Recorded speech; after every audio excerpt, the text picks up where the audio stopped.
Hello pharma student, कैसे हैं आप सब? मज़े में। चलिए, आज का हमारा जो चैप्टर है हॉस्पिटल फार्मेसी, जैसा आपको पता है हम लोग हॉस्पिटल फार्मेसी पढ़ रहे हैं। हॉस्पिटल फार्मेसी का चैप्टर नंबर 2 आज के लेक्चर में हम कंप्लीट कर लेंगे अपना। बहुत छोटा सा चैप्टर है, कुछ बहुत इम्पॉर्टेंट भी है आपके एग्जाम पॉइंट ऑफ व्यू से। पहला देखिए, इसमें जो हम टॉपिक पढ़ने वाले हैं वो होगा pharmacy and therapeutic committee, P&T committee. इसका हम ऑब्जेक्टिव पढ़ेंगे, इसका उद्देश्य क्या था, कंपोजिशन किससे किससे मिल के बना होता है और इसका फंक्शन, इसका कार्य क्या है। बहुत सिंपल शब्दों में, बहुत सिंपल वर्ड में हम इसको अच्छे से पढ़ेंगे। आगे हॉस्पिटल फार्मेसी का प्रोसीजर पढ़ेंगे, डिफिनीशन पढ़ेंगे, प्रोसीजर पढ़ेंगे, इसको कैसे डेवलपमेंट किया जाता है हॉस्पिटल के लिए, और यूज पढ़ेंगे हॉस्पिटल फार्मेसी का क्या यूज होता है। क्लियर। आगे पढ़ेंगे इन्फेक्शन कंट्रोल कमेटी। ऐसी कौन सी कमेटी है जो इन्फेक्शन को फैलने से रोकती हैं, उनमें रोल ऑफ फार्मासिस्ट पढ़ेंगे, उसमें फार्मासिस्ट का क्या रोल हो सकता है। And preventing anti microbial resistant, AMR के बारे में पढ़ेंगे। शॉर्टकट क्या, AMR, एंटी माइक्रोबियल रेजिस्टेंस के बारे में हम देखेंगे। ठीक, बिना किसी देरी के हम अपना लेक्चर शुरू करते हैं। जैसे आपको पता है कि इम्पोर्टेंट टॉपिक है अपना PTC, pharmacy and therapeutic committee. Pharmacy का मतलब क्या, मेडिसिन, दवा।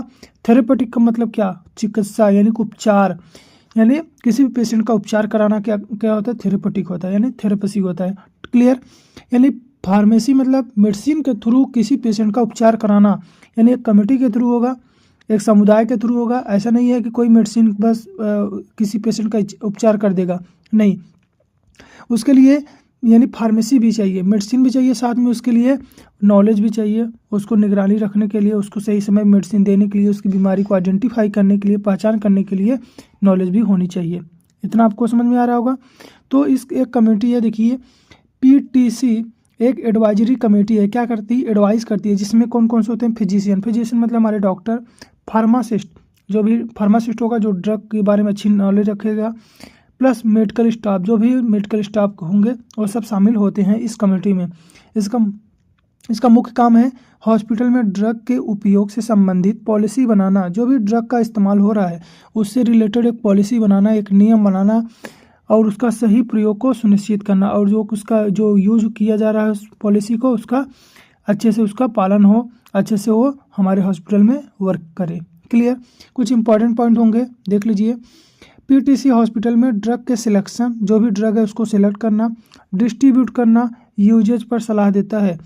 यानी जो P&TC कमेटी है यह क्या करता है, यह हमारा ड्रग के सिलेक्शन में, डिस्ट्रीब्यूशन में और यूजेज पे क्या करता है, सलाह देता है। ठीक, किस पे, ड्रग के सिलेक्शन पे और डिस्ट्रीब्यूशन पे और यूजेज पे। क्लियर। यह सुनिश्चित करता है कि ड्रग का प्रयोग सुरक्षित हो, मतलब सेफ्टी के साथ हो, प्रभावी हो, जिस पेशेंट को बीमारी को ठीक करने के लिए दिया जाए उसका पेशेंट के जो भी बीमारी हो ठीक हो जाए, उसको बोलते हैं इफेक्टिव यानी प्रभावी। क्लियर। आगे कॉस्ट इफेक्टिव, और क्या हो, सस्ती होनी चाहिए। कॉस्ट इफेक्टिव मतलब सस्ती होनी चाहिए, बहुत महंगी दवा नहीं होनी चाहिए। PTC स्टाफ और हॉस्पिटल एडमिनिस्ट्रेशन को ड्रग रिलेटेड प्रॉब्लम, PTC क्या करेगा, स्टाफ को और हॉस्पिटल एडमिनिस्ट्रेशन को। हॉस्पिटल एडमिनिस्ट्रेशन क्या होते हैं, पिछली क्लास में हमने पढ़ लिया था कि जो हॉस्पिटल को मैनेज करने वाला होता है उसको क्या बोलते हैं, हॉस्पिटल एडमिनिस्ट्रेशन। क्लियर। यानी ड्रग रिलेटेड प्रॉब्लम, जो भी दवा से रिलेटेड जो भी समस्याएं हैं, जो भी प्रॉब्लम है, या एक्सपेरिमेंटल ड्रग के बारे में, कोई ऐसी दवा है जिसका एक्सपेरिमेंट चल रहा है, क्लिनिकल ट्रायल्स चल रहा है, उसके बारे में अवेयर करना, जागरूक करना, किसको, स्टाफ को और हॉस्पिटल एडमिनिस्ट्रेशन को, जो भी हॉस्पिटल को चला रहे हैं उनको और उस स्टाफ को। ठीक, यह किसका काम है, PTC, pharmacy and therapeutic committee, एक समुदाय है, उसका काम होता है। समझ में आया। कंपोजिशन की बात करें, किससे मिल के बना होगा, देखिए जो PTC का कंपोजिशन होगा मुख्य रूप से 2 लोगों से मिलकर बना होता है, मेडिकल स्टाफ से, फार्मेसी स्टाफ से। मेडिकल स्टाफ वाले क्या बताते हैं, बीमारी को कैसे ठीक करना है, कौन सी दवा चलाना है, कितनी मात्रा में चलाना है, ये काम मेडिकल स्टाफ वाले का है। फार्मेसी स्टाफ क्या करेंगे, उस दवा को उपलब्ध कराएंगे पेशेंट के पास। समझ में आ रहा है, ये होंगे फार्मेसी स्टाफ। तो ये मिलकर क्या बनाते हैं, फार्मेसी एंड थेरेपेटिक कमेटी। कुछ सब कमेटी भी होती हैं, जैसे एक कमेटी होगी नियोप्लास्टिक में जो कैंसर की बीमारी को निगरानी रखने वाले जो कमेटी होंगे उनको नियोप्लास्टिक।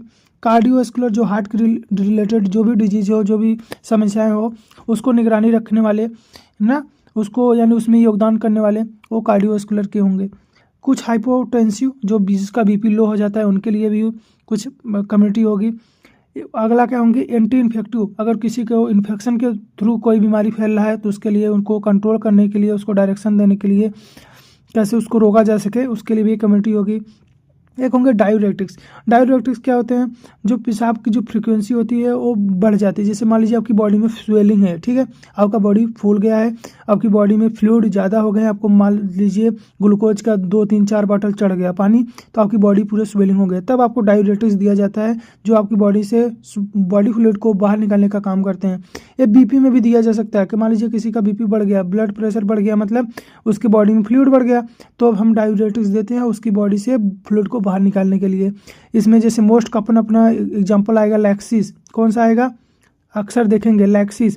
लैक्सिस को जो होता है ब्रांड नेम, और इसका जो केमिकल नेम होता है उसमें होता है फ्यूरोसेमाइड। क्या होता है, फ्यूरोसेमाइड। बहुत सारे उदाहरण है, आप फर्स्ट ईयर में चाहे पढ़े होंगे फ्यूरोसेमाइड, ठीक, के बारे में। और लूप डायूरेटिक्स भी होते हैं, अलग अलग इसका कैटेगरी भी दिया जाता है। अगला है लैक्जेटिव।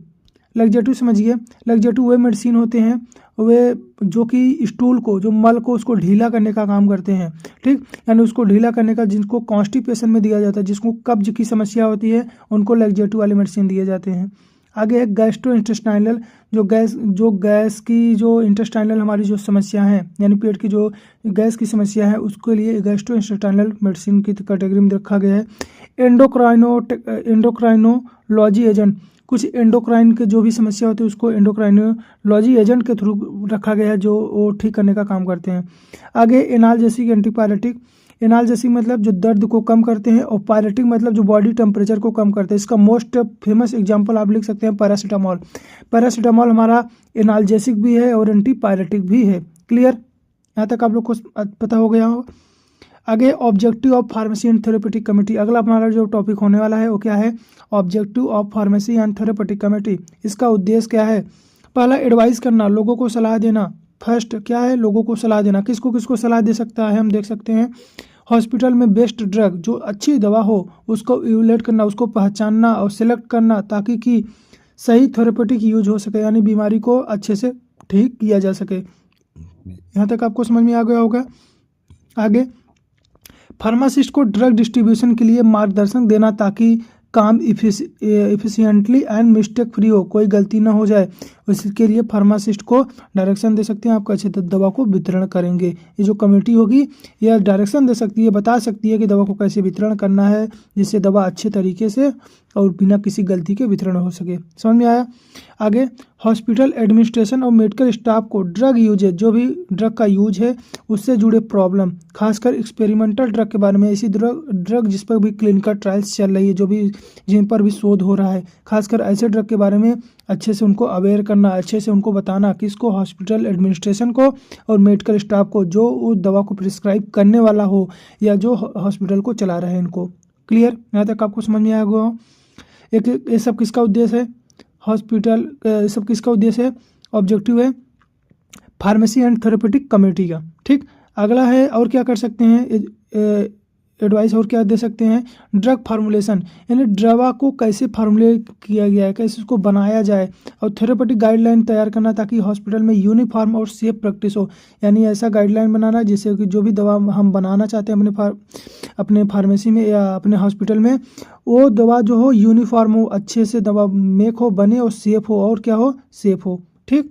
और कॉस्ट इफेक्टिव ड्रग यूज सुनिश्चित करना, ताकि अननेसेसरी खर्च ना हो। कॉस्ट इफेक्टिव मतलब जो दवा सस्ता हो, जो खर्च न ज़्यादा हो, ज़्यादा पैसे की नुकसान ना हो, ऐसे दवा को हमको सुनिश्चित करना है कि ऐसे दवा हम अपने हॉस्पिटल फार्मेसी में रखें, जिससे लोगों का ज़्यादा पैसा खर्च ना हो, ठीक। लेकिन यहाँ पे क्या कमीशन चलता है, यानी डॉक्टर ही खुद जानबूझ के महंगे दवाई रखते हैं, जिससे उनका अच्छे से मार्जिन बने, अच्छे से वो पैसा कमाए। क्या दिक्कत है कि नहीं, यही होता है। जबकि ऐसा फार्मेसी एंड थेरेपेटिक कमेटी क्या कहती है कि ऐसा दवा रखना है जो थोड़ा सस्ती हो, ठीक। और भाई काम करना चाहिए, लेकिन दवा थोड़ा सस्ता होना चाहिए। क्लियर, यानी कहने का मतलब है नए ड्रग जो ट्रायल्स हैं, जो इन पर रिसर्च आधारित डाटा है, आधारित उनको सुझाव, जो नए ड्रग्स अभी ट्रायल में चल रहे हैं उस पर जो भी डाटा होता है, जो भी इन्फॉर्मेशन होता है, वो लोगों को उनको बताना है, वो हॉस्पिटल वाले को और जो हमारे मेडिकल स्टाफ है। क्लियर। आगे एजुकेशनल ऑब्जेक्टिव। एजुकेशन में क्या क्या इसका उद्देश्य हो सकता है, एजुकेशन में क्या क्या भूमिका निभा सकता है पीटीसी। देखिए, ड्रग के एडवर्स इफेक्ट को स्टडी करना और नए फार्मुलरी सिस्टम को सिफारिश करना। मान लीजिए आपके हॉस्पिटल में कोई दवा चल रहा था, उस दवा का एडवर्स इफेक्ट देखने को मिलने लगा, तब उस एडवर्स रिएक्शन जब मिलेगा उसकी आप स्टडी करेंगे और उसके स्थान पे कोई अब नई फार्मुलरी सिस्टम लगाएंगे, यानी कोई नवा दवा आप बनाएंगे, नई दवा के बारे में उनको बताएंगे कि आप इतने फार्मूले में ये दवा को हटा दीजिए, इस नए दवा को आप प्लेस कर दीजिए, क्योंकि इसका जो आप चला रहे हैं इसका एडवर्स रिएक्शन बहुत अधिक देखने को मिल रहा है। समझ में आया।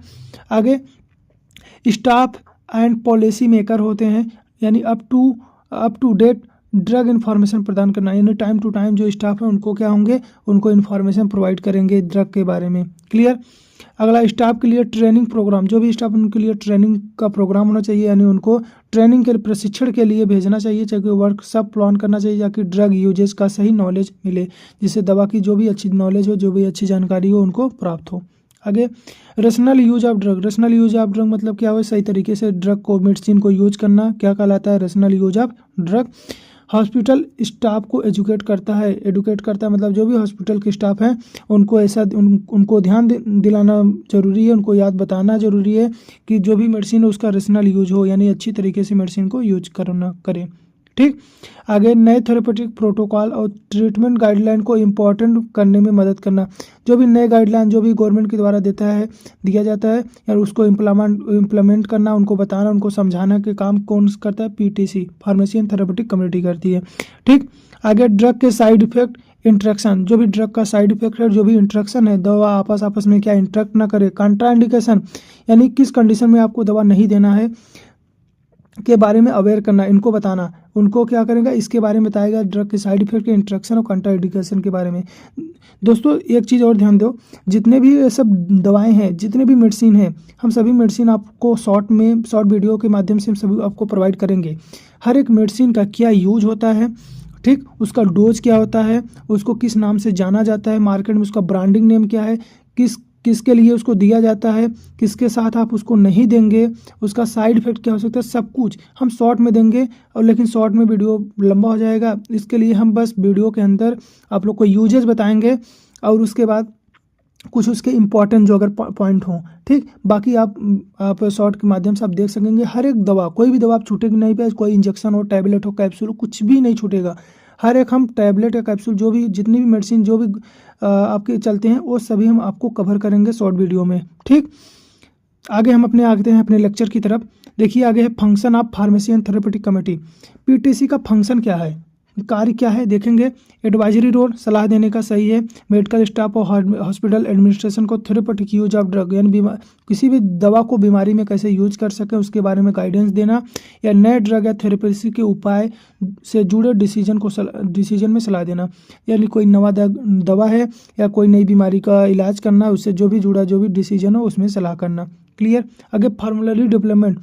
फार्मुलरी की डेवलपमेंट क्या है, हमारे हॉस्पिटल में कौन कौन सा ड्रग चलता है उसके लिए लिस्ट बनाने का, उसको तैयार करवाने का काम कौन करेगा, पीटीसी करवाएगी। हॉस्पिटल में इस्तेमाल होने वाले ड्रग एंड प्रिस्क्रिप्शन का फार्मुलरी तैयार कराना, या सुनिश्चित कि फार्मुलरी में ड्रग सेफ हो। ड्रग जो भी आप फार्मुलरी में जो भी लिस्ट में दवा लिख रहे हैं वो दवा पेशेंट के लिए सेफ होना चाहिए, इफेक्टिव होना चाहिए, यानी उनके लिए कारगर होना चाहिए, साथ में कॉस्ट इफेक्टिव यानी सस्ता होना चाहिए। ठीक। आगे जो है अपना पॉलिसी एंड प्रोसीजर डेवलपमेंट, जो भी पॉलिसी, जो भी नियम कानून है उनको बनाना, और प्रोसीजर डेवलपमेंट उसके क्या है, एक प्रोसीजर, जो भी प्रोसीजर है उसको फॉलो करना, उसको डेवलपमेंट करना। जैसे ड्रग के सिलेक्शन, दवा को सिलेक्ट करना है, प्रोक्योरमेंट, दवा की खरीदी कैसे करनी है, स्टोरेज, दवा को स्टोर कैसे रखना है, दवा को डिस्ट्रीब्यूट कैसे करना है, थेरेपेटिक यूज, जो भी दवा का थेरेपेटिक यूज है उसको राइट पॉलिसी लिख कर आप उसको तैयार करेंगे। हॉस्पिटल में ड्रग मैनेजमेंट सिस्टम को स्टैंडर्डाइज करना होगा, यानी जो भी हॉस्पिटल है उसमें दवा को कैसे मैनेजमेंट करेंगे उसके लिए आपको एक सिस्टम बनाना पड़ेगा। क्लियर। इसमें मदद कौन करेगा, हमारा पीटीसी। आपको यहाँ तो हम पढ़ रहे हैं फंक्शन ऑफ पीटीसी। क्लियर। आगे है एजुकेशन एंड ट्रेनिंग, यानी हॉस्पिटल स्टाफ को एजुकेशनल प्रोग्राम के लिए एजुकेशनल प्रोग्राम, वर्कशॉप और सेमिनार ऑर्गेनाइज करना चाहिए। उनको बताना है कि जो भी स्टाफ है, स्टाफ को ड्रग के प्रॉपर उसका यूज, उसका साइड इफेक्ट क्या हो सकता है, इंट्रैक्शन क्या होता है, इसके बारे में एजुकेट करना है, उनके बारे में उसको बताना है, उनको समझाना है। क्लियर। आगे है अपना 5वां प्रॉब्लम सॉल्विंग। प्रॉब्लम सॉल्विंग क्या होगा, देखिए ड्रग के डिस्ट्रीब्यूशन और एडमिनिस्ट्रेशन से जुड़ी समस्याओं का अध्ययन करना। जो भी दवा से समस्या, जो भी दवा देने से लेकर दवा आपकी बॉडी में कैसे इंजेक्ट करेगा, इससे इसके थ्रू जो भी समस्या होती है, इस समस्या को सोल्यूशन प्रोवाइड करना है। जो भी समस्या है इसका सोल्यूशन प्रोवाइड करना और हॉस्पिटल में ड्रग एरर और वेस्टेज कम हो, यानी हॉस्पिटल में जो दवा की गलतियाँ हैं वो कम हो जाएँ और दवा खराब ना होने पाए। समझ में आ रहा है। आगे मॉनिटरिंग एंड इवेल्युएटिंग।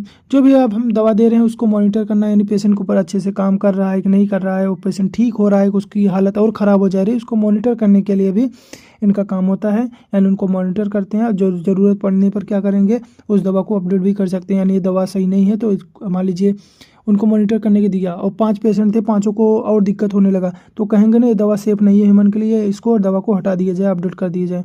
समझ में आ रहा है आपको। आगे देखिए role of pharmacist in PTC. Pharmacist का क्या रोल हो सकता है पीटीसी में, बस यही ऊपर वाली चीज़ें सब वही सब होगा। फार्मूलरी प्रिपरेशन में देखिए हम बस हेडिंग से लेकर चल रहे हैं, आप बस समझते जाइए। फार्मूलरी प्रिपरेशन में जो भी फार्मूलरी होगा, जो भी हॉस्पिटल में कौन सी दवा रखना है, कैसे रखना है, यानी सेफ होना चाहिए, सस्ता होना चाहिए, इन सब के उसको बनाने के लिए एक लिस्ट बनाने में फार्मासिस्ट का रोल हो सकता है।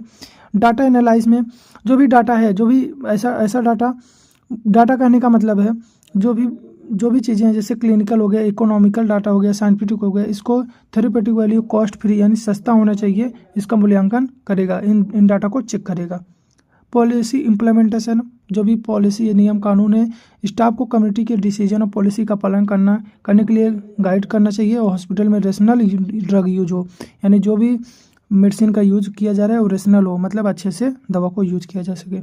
आगे कम्युनिटी कोऑर्डिनेशन, पीटीसी मीटिंग के लिए शेड्यूल बनाना और ऑर्गेनाइज करना, कमेटी के एक्शन और डिसीजन को फॉलो करना, किसको, फार्मासिस्ट को, ये सब करना है। आगे एडवाइजरी रोल, सलाह दे सकता है फार्मासिस्ट डॉक्टर को, हॉस्पिटल स्टाफ को ड्रग के सिलेक्शन के बारे में, डोजेस के बारे में, इंट्रक्शन के साइड इफेक्ट के बारे में यानी एडवाइस कर सकता है, सलाह दे सकता है। और नए ड्रग थेरेपेटिक प्रोटोकॉल के बारे में गाइडेंस भी दे सकता है, जो भी नए ड्रग या थेरेपेटिक चीज़ें हैं जिससे बीमारी को ठीक किया जा सके। आगे क्या, एजुकेशन एंड ट्रेनिंग में हॉस्पिटल स्टाफ को ड्रग यूजेस सेफ्टी एडमिनिस्ट्रेशन के बारे में एजुकेट करना, उनको पढ़ाना, उनको समझाना, उनको शिक्षा प्रदान करना। ठीक। आगे हम देखेंगे हॉस्पिटल फार्मूलरी। हॉस्पिटल फार्मूलरी क्या होता है, अपना अगला टॉपिक है हॉस्पिटल फार्मूलरी। तो हम सोच रहे हैं हम इस लेक्चर को इसी यहीं पे समाप्त कर दें, अगले वाले लेक्चर में इसको आगे हम कंटिन्यू करेंगे। बहुत छोटा सा रहेगा क्योंकि अभी मेरे पास कुछ करने में जा रहा हूँ, थोड़ा सा खाली नहीं था, तो हम आगे वाले लेक्चर में हम पार्ट 2 में इसको हॉस्पिटल फार्मूले को कंप्लीट कर देंगे। तब तक के लिए आप पढ़ते रहिए और अच्छे से आप इसको रिवीजन कर लीजिए, आपको इसका अगला पार्ट बहुत जल्दी मिल जाएगा। ठीक है, तब तक के लिए आप पढ़ते रहिए और चैनल को अगर आप सब्सक्राइब नहीं किए हो तो सब्सक्राइब कर दीजिएगा और चैनल को शेयर जरूर कर दीजिएगा अपने दोस्तों के साथ, जैसे सभी लोग अच्छे से पढ़ें और चैनल की हमारी ग्रोथ हो, तो हम भी मन लगा के अच्छे से आप लोग को अच्छे कंटेंट दें, अच्छा आप लोग को पढ़ाएं। ठीक है, तब तक के लिए पढ़ते रहिए। Bye bye.